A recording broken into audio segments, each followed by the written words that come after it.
Interesting developments have just come through in the area of the Middle East, and the northern border of Israel has been jeopardized.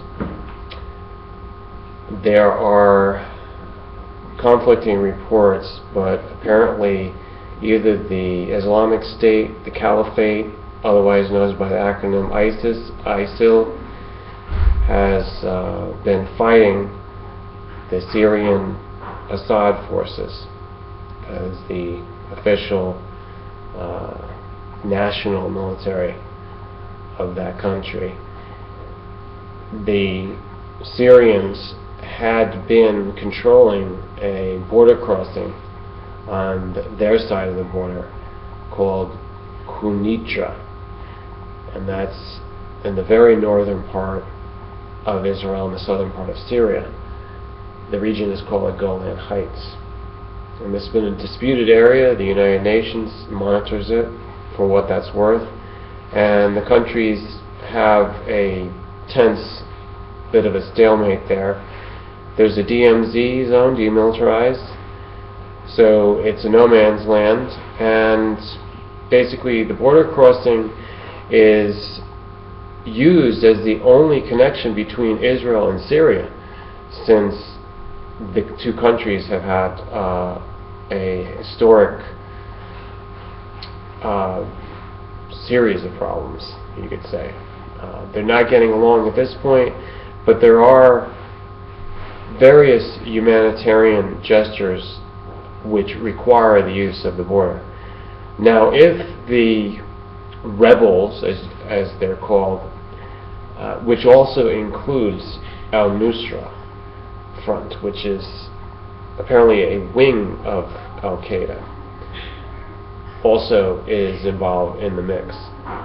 And if any of these rebels are holding that side of the border crossing, then there will be difficulties for Israel, between Israel and Syria, because these humanitarian gestures will no longer be able to happen, and it involves a minority population of Israel, what's called the Druze. I personally have some experiences with the Druze, and they follow their patriarch called Jethro, and he was the prophet connected with Moses, Yahushua.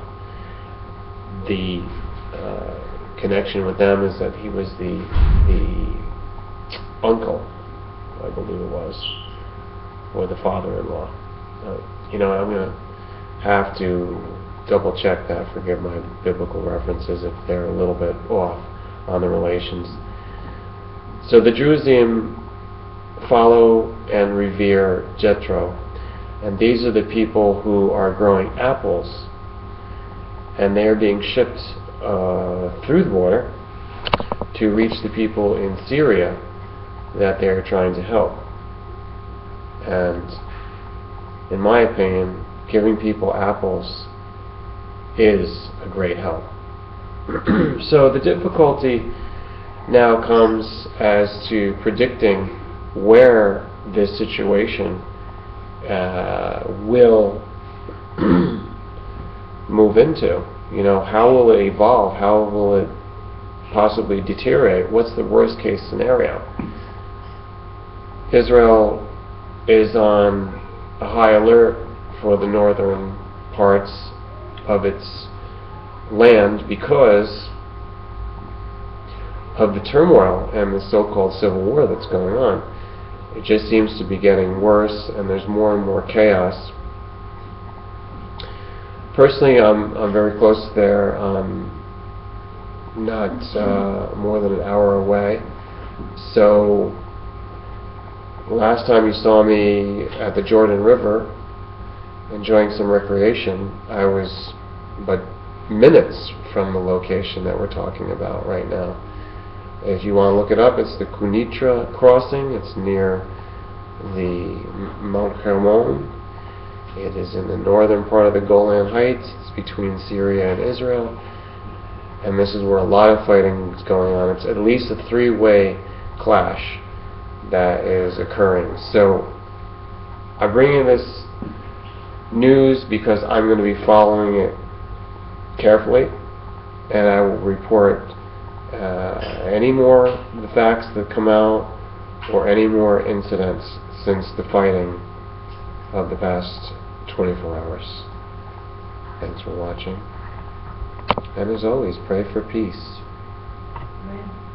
After all the conflict runs its course, we will have peace.